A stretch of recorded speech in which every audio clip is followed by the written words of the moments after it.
मतलब कि इससे आप बोल रहे हो हॉरिजॉन्टल रोज, कहाँ पे? Modern periodic table.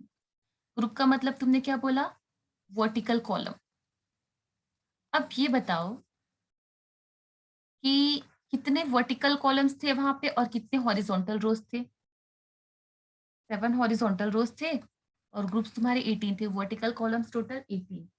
तो अब सबसे पहले हम बात करेंगे किसकी? पीरियड की। तो यहाँ पे तुमने क्या देखा? फर्स्ट पीरियड में तुम्हारे पास कितने एलिमेंट्स आएंगे? चलो यहाँ से देख लेते हैं हम। देखो ये सामने रहा तुम्हारे पीरियोडिक टेबल। अब तुम मुझे ये देख के बताओ कि फर्स्ट पीरियड में कितने एलिमेंट्स आएंगे? 2 एलिमेंट्स आएंगे, एक हाइड्रोजन आएगा और एक हीलियम आएगा, ठीक है। और इसके बाद तुमने क्या देखा?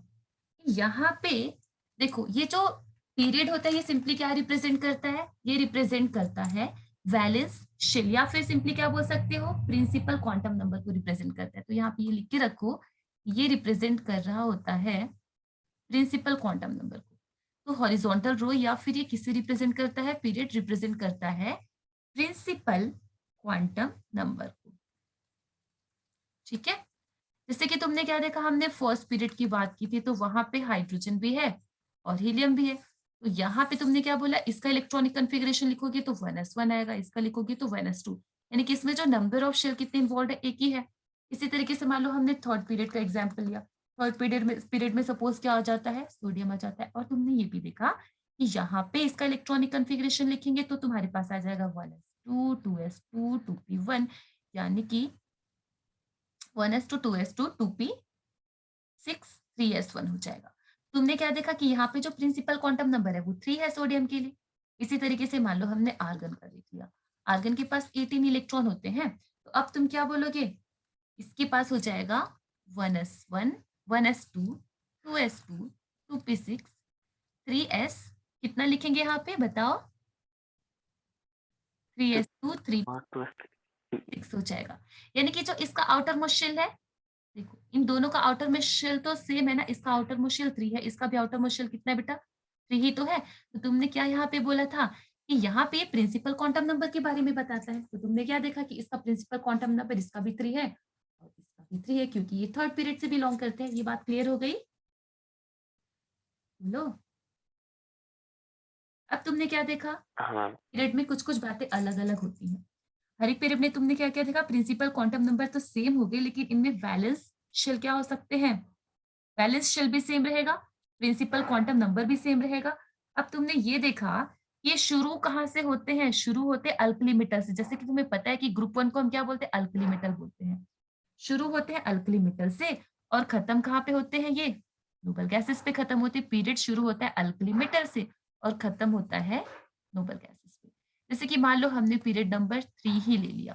पीरियड नंबर 3 में हमने क्या देखा कि यहाँ पर भी अल्कली मेटल से शुरू हुआ, लेकिन खत्म हो रहा है ये कहाँ पे? आर्गन पे, मतलब कि नोबल गैसेस पे खत्म हो रहा है। अब तुम ये भी बोल सकते हो कि यहाँ पे इसका इलेक्ट्रॉनिक कन्फिग्रेशन कहाँ से शुरू हुआ होगा? तो तुम बोलोगे कि यहाँ पर तो हमने 3s1 लिखा था, लेकिन यहाँ पे हमने क्या लिख दिया? 3p6, मतलब कि 3s2, 3p6, मतलब कि यहाँ पे हमारा इलेक्ट्रॉनिक कन्फिग्रेशन 3s1 रहा और वहां पे क्या हो जाएगा? 3p6 होगा। मतलब कि हमारा शुरू हो रहा है अल्किल मीटर से और खत्म हो रहा है नोबल गैसेस पे। और यहाँ पे इलेक्ट्रॉनिक कन्फिग्रेशन भी कुछ इस मैनर में खत्म और शुरू और खत्म हो रहा है। तो यहाँ पे तुमने क्या देखा? यहाँ पे अगर जैसे कि हम इलेक्ट्रॉनिक कन्फिग्रेशन की बात कर ले, मान लो कि हमने यहाँ पे बात की है सेकेंड पीरियड की। सेकेंड पीरियड में तुमने देखा कि कुछ ऐसे एलिमेंट आते हैं जैसे कि lithium, beryllium, boron, carbon, nitrogen, oxygen, fluorine या नियोन आ रहा है। तो इस दौरान तुमने क्या देखा? लिथियम के पास तुम इलेक्ट्रॉनिक कन्फिग्रेशन करते, तुम्हें मिल रहा है 1s2, 2s1 मिल रहा है। बेरिलियम में तुमने क्या देखा? न्यू इलेक्ट्रॉन यहाँ पे फिल हो जाएगा 2s2, यानी कि यहाँ पे अब तुमने क्या देखा कि 2p यहाँ पे क्या रहा होगा? खाली रहा होगा। लेकिन अभी ये बोरॉन के केस में तुमने क्या देखा? 2p1 हो जाता है। कार्बन के केस में फर्दर यहाँ पे लिख दोगे तुम 2p2।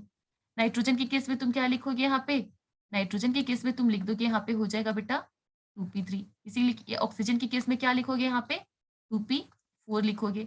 इसी इसी तरीके से तुम देखो, यहाँ पे ऑक्सीजन के बाद तुम फ्लोरीन लिखोगे। फ्लोरीन के लिए तुम क्या लिख सकते हो? फ्लोरीन के लिए तुम यहाँ पे लिख दोगे 2p6 लिखो, 2p, एक मिनट लिखो। फ्लोरीन। हाँ, फ्लोरीन के लिए कितना लिख दोगे? 1s2 2s2 इलेक्ट्रॉन 9 है ना, कितना लिखोगे 2p 5 लिख दोगे। इसी तरीके से तुमने क्या देखा, नियॉन का टोटल 10 है तो यहाँ पे क्या लिख दोगे 2p6 लिख दोगे, मतलब कि p की मैक्सिमम कैपेबिलिटी 6 इलेक्ट्रॉन की, तो तुमने उतने इलेक्ट्रॉन्स लाके यहाँ पे रख दिए। तो तुमने क्या देखा कि फाइनली किसी भी पीरियड की बात करें तो सारे के सारे इलेक्ट्रॉन उसी शेल में भरने वाले। तो तुमने क्या देखा, इनिशियली लिथियम में कितना इलेक्ट्रॉन था 1s2 2s1, यानी कि सेकेंड पीरियड के एलिमेंट का जो फर्स्ट एलिमेंट है, सेकेंड पीरियड का जो फर्स्ट एलिमेंट होगा तो उसमें तुमने क्या देखा कि 2s1 से इलेक्ट्रॉन भरना शुरू हुआ और लास्ट में मतलब सेकेंड शेल तक ही भरा। यहाँ पे भी सेकेंड शेल में भरा था, यहाँ पर भी सेकेंड शेल में भरा था। ये बात तुम्हें समझ आ गई? बोलो। तो तुमने क्या देखा कि हर एक पीरियड में न्यू शेल्स भरना शुरू होते। तो यहाँ पे तुमने क्या देखा, अब नियॉन के केस में तुम ये बोल सकते हो कि यहाँ पे तुमने कुछ इस तरीके से लिखा है। नियॉन के केस में तुमने लिखा है बेटा 2p6, मतलब कि 2s2 2p6 लिखा है। अब ये तो भर चुका है। अब यहाँ पे फिर से अगर शुरुआत करें हम किसकी, सोडियम के बारे में शुरुआत करें हम, तो इस केस में तुम क्या बताओगे? सोडियम के केस में तुम ये बोल सकते हो ना कि देखो यहाँ पे तुम बोलोगे अब हमें क्या करना पड़ेगा 1s2 2s2 2p6 3s1, मतलब कि इतना तो सेम टू सेम किसके जैसा है, नियॉन जैसा है।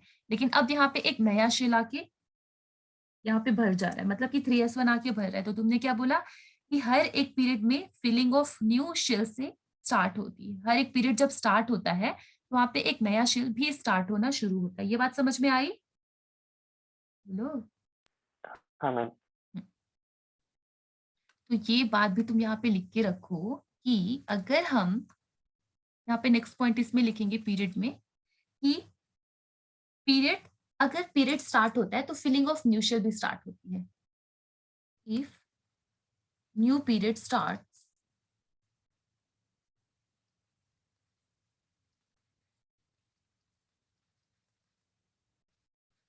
Then new shell to start. ठीक है, तो नया शेल भी शुरू हो जाता है।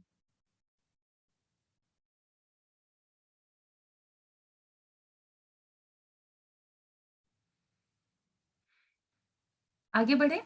अब यहाँ पे हमें बात किसी करनी, ग्रुप्स की बात करनी है। ग्रुप्स में तुम क्या देखोगे, ग्रुप्स तुम्हारे पास 18 है, वर्टिकल कॉलम को तुमने ग्रुप्स बोला है। तो अगर सपोज एक टेबल यहाँ पे बना लो, इस टेबल में तुम्हें क्या सिंपली लिखना है, इसे फर्दर 3 कॉलम्स में डिवाइड कर लो तुम। और इस यहाँ पे कुछ इंफॉर्मेशन मैं तुम्हें बताती हूँ। यहाँ पे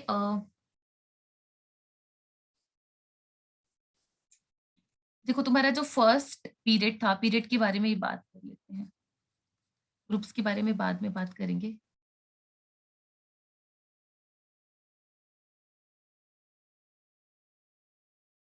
देखो पीरियड के बारे में तुम्हें क्या सिंपली यहाँ पे बात करनी है कि जो तुम्हारा फर्स्ट पीरियड आएगा, फिर second, third, fourth, fifth, sixth और सेवेंथ, तो इसमें टोटल नंबर ऑफ इलेक्ट्रॉन कितने होंगे, 2 होंगे। इसमें 8 होंगे, इसमें भी 8 होंगे।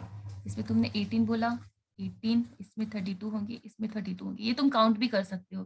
जैसे कि मान लो तुम यहाँ पे आ गए तो तुमने क्या देखा, स्क्रीन दिख रही होगी ना बेटा? हाँ मैम, हाँ मैम। 2 एलिमेंट मिल रहे हैं।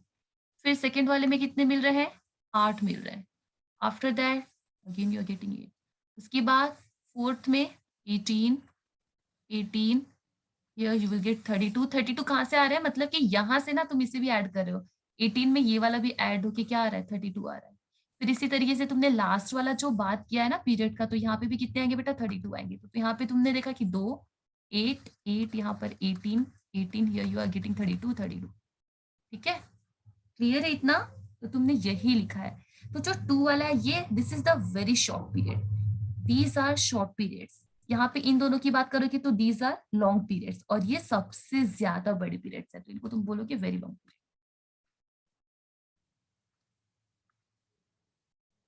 वेरी शॉर्ट पीरियड, यहाँ पे तुमने क्या लिखा, शॉर्ट पीरियड।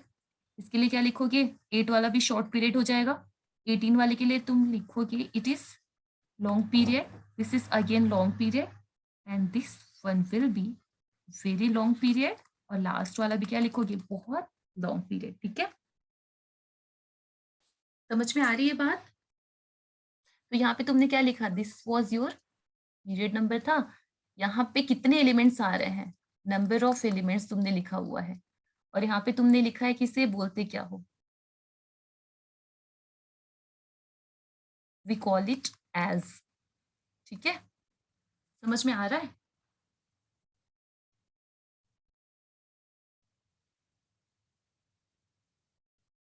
जी मैम। हम्म। इसके बाद हम बात करेंगे किसकी, ग्रुप्स की बात करेंगे। तो ग्रुप्स में तुमने खास बात क्या देखा, ग्रुप्स की बात अगर हमें करनी है ना तो फिर इसे हम अलग से देख लेंगे। ग्रुप्स की बात हम अगले क्लास में करते, क्योंकि अभी क्लास का टाइम तो वैसे भी हो चुका है। तो फिलहाल के लिए इतना ही।